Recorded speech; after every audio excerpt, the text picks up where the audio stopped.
Sciatica, spondylitis అన్ని రకాల వెన్నుపూస సమస్యలు, కీళ్ల వ్యాధుల సమస్యలకు 100% శాస్త్ర పరిష్కారం కొరకు నియోకేర్ హోమియోపతి. కానీ ఇలాంటి పరిస్థితులు రాకూడదు అనుకోవడం ఒకటే, కానీ పాలిటిక్స్ లో ఉన్నారంటేనే పొద్దున్నేస్తే పోరాటమే. అది మనం ఇంటెన్షనల్ గా ఇన్వాల్వ్ అయి చేసామా, లేకపోతే పరిస్థితులు వచ్చినప్పుడు మనం ఎదుర్కొన్నా కూడా అదొక కైండ్ ఆఫ్ కేసు లాగే మారచ్చు పరిస్థితులను బట్టి. కానీ ఇక్కడ ఉన్నప్పుడు అలాంటి పరిస్థితులు రాకుండా చూడాలి అంటే కష్టం కదా.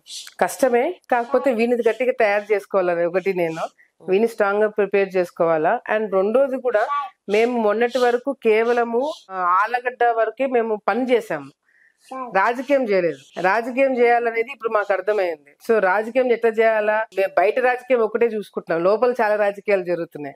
దాని మీద ఎప్పుడు కాన్సన్ట్రేట్ చేయలేదు. ఎవరైతే మనకి మేలు చేస్తారని చెప్పి అనుకున్నామో వాళ్ళే మాకు కీడు చేస్తారని చెప్పి ఎప్పుడు అనుకోలేదు, అటువంటి ఆలోచన రాలేదు. కాకపోతే ఇప్పుడు అందరినీ కూడా డౌట్ చేయాలా, లోపల రాజకీయాలు చూసుకోవాలనేది కూడా మాకు ఆ రోజు సిచ్యువేషన్ తర్వాత అర్థమైంది. సో అటువంటి సిచ్యువేషన్ రాకుండా చేయాలంటే మా జాగ్రత్తలు మేము ఎట్లా ఉండాలనేది కేవలం బయట శత్రువులే కాదు, లోపల శత్రువుతో కూడా ఎట్లా ఏ విధంగా ఉండాలనేది కూడా అర్థమైంది మాకు ఆ రోజు. సరే అండి, ఓకే. మనం ఇప్పుడు కొంచెం అటెళ్ళి మాట్లాడదాం. మీ నెక్స్ట్ వర్క్ ఏదైతే ఉందో జనాలకు దగ్గరగా ఉండి వాళ్ళు పరిష్కారాలు చేయడం కానీ అది ఒక్కసారి చూపిద్దాం మన ఛానల్. ఓకే. భార్గవేమో చెప్పినాడు, వచ్చినాడు ఇట్లా ఏదో శేఖర్ అన్న అన్యాయం చేస్తాడు, ఇట్లా భయపడిస్తున్నాడు అని చెప్పి ఏదో చెప్పినాడు. ఎవరు? ఆ పిల్లోడు నల్లగట్లు ఎవరు తోలుకొచ్చిన అంటే నేను పిలిపిస్తలే, పిలిపించి గట్టిగా చెప్తాను.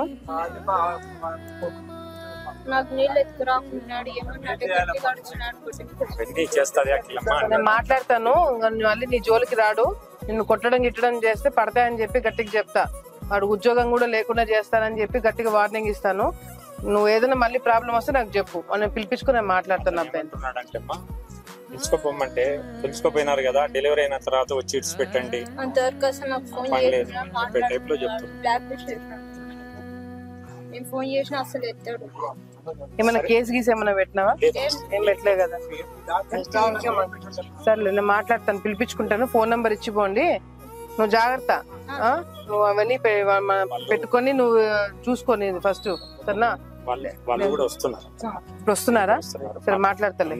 నువ్వెందుకు వచ్చినావు? ఎవరైనా పెద్దోళ్ళు వచ్చినా సరిపోయినారు.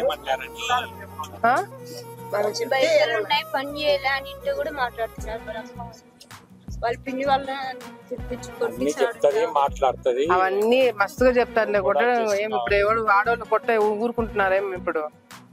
ఎవడు ఊరుకుంటారు ఇప్పుడు? సర్లే, నువ్వు చూసి కూర్చోపో, కూర్చొని వాళ్ళు రాగానే మాట్లాడతా.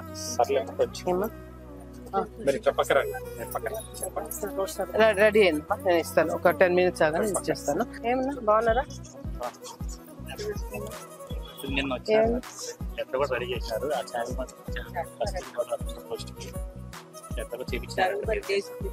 నీకు ఇప్పించారనా?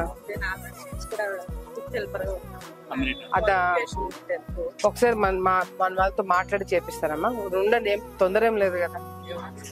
ఎవరు నేను సంతకం పెడుతున్నా కదా ఎవరికైనా వచ్చేది. కొద్దిగా ఆగండి, అందరితో మాట్లాడలేదు కదా, మళ్ళీ లేకపోతే లేనిపోయిన డిస్టర్బెన్స్ వస్తుంది. ఒక 2 రోజులు ఆగండి, నేను మాట్లాడి పెట్టిద్దాం. ఐ థింక్ నిద్ర లేసే ముందే వెళ్ళిపోయేదాన్ని, వాడు పడుకున్నతో వచ్చేవాళ్ళం. సో అట్లాంటి డేస్ కూడా ఉన్నాయి. బట్ జనాలు లేకపోయినా కూడా మేము డిస్కస్ చేసేవి ఉంటాయి, ముగ్గురం కూర్చొని మాట్లాడేవి ఉంటాయి. సో అది కూడా ఎక్కువ జరుగుతున్నాయి అనమాట. బట్ వీటితో టైం స్పెండ్ చేయడము నైట్ టైమే కదా, లేకపోతే తక్కువ. ఇప్పుడు ఈ మధ్య కొద్దిగా దొరుకుతుంది కానీ, బట్ అదర్వైజ్ చాలా తక్కువ టైం స్పెండ్ చేసే వాళ్ళము. కానీ మీరు మార్నింగ్ 8 కి అయితే ఇంట్లో నుంచి వెళ్ళిపోతారు బయటికి. బయట కానీ ఇక్కడ ఆఫీస్ జనాలు వస్తుంటారు, వాళ్ళని కలవడం కానీ, మీటింగ్స్ కానీ. ఈ 5 సంవత్సరాలు అంటే ఇంకా ఎక్కువ కేసులు అక్కడికి ఇక్కడ తిరగడం, వాళ్ళకి ఇబ్బంది వీళ్ళకి ఇబ్బంది. ఇప్పుడు వచ్చే 5 సంవత్సరాలు పనులు చేయడం దాంట్లో ఉంటది ఇప్పుడు. కానీ ఇప్పటిదాకా ఏదైనా నేను మిస్ అయ్యాను లేకపోతే రిగ్రెట్ ఫీల్ అవుతాను అంటే ఏదైనా ఉందా? రిగ్రెట్ అనేది ఏం లేదు, ఎందుకంటే what ever decisions I make, నేను గతంలో డెసిషన్స్ తీసుకోబోతున్నాను, 1కి 10 సార్లు ఆలోచిస్తాను. కంప్లీట్ గా హోల్ హార్టెడ్ గా నేను సాటిస్ఫై అయితే గానీ ఆ నిర్ణయం నేను తీసుకోను. సో ఇప్పటి వరకు నేను రిగ్రెట్ అయ్యే డెసిషన్ అయితే ఏం లేదు. వీటితో కూడా అందుకే నేను ఇందాక చెప్పినట్టు మా మదర్ ఫాదర్ చిన్నప్పుడు మమ్మల్ని బయట పెట్టడం తోటి ఆ ఫీలింగ్ నాకు కొడుకు ఉండకూడదనే, మేము మళ్ళీ రిగ్రెట్ కాకూడదనే తనతో కూడా మాక్సిమం టైం నేను స్పెండ్ చేయడానికి ట్రై చేస్తుంటాను. అందుకే వీళ్ళు హైదరాబాద్ పంపించాలంటే కూడా మనసు ఒప్పుకోదు. ఏదైనా మిస్ అయింది బాగా ఇప్పటికి అది నిద్రలో తలుచుకున్నా గానీ బాధేస్తుంది, బాగా మిస్ అయిన సిచ్యువేషన్ ఏదైనా, ఇది ఉండుంటే బాగుంటుంది నా లైఫ్ లో అలా? మా మదర్ ఫాదర్ చిన్నప్పటి నుంచి కూడా మేము చూసింది కూడా మా ఫాదర్ వాళ్ళ బ్రదర్ పిల్లలందరితో, వాళ్ళ పిల్లలతో చాలా టైం స్పెండ్ చేశారు. అంటే బాగా ఎంజాయ్ చేశారు ఆ టైం. కరెక్ట్ గా నేను మా సిస్టర్ మేమిద్దరం సెటిల్ అయ్యి మాకు పిల్లలు పుట్టే టైంలో వాళ్ళిద్దరూ వీళ్ళతో టైం స్పెండ్ చేయలేకపోతున్నారు అనే ఒక బాధ చాలా.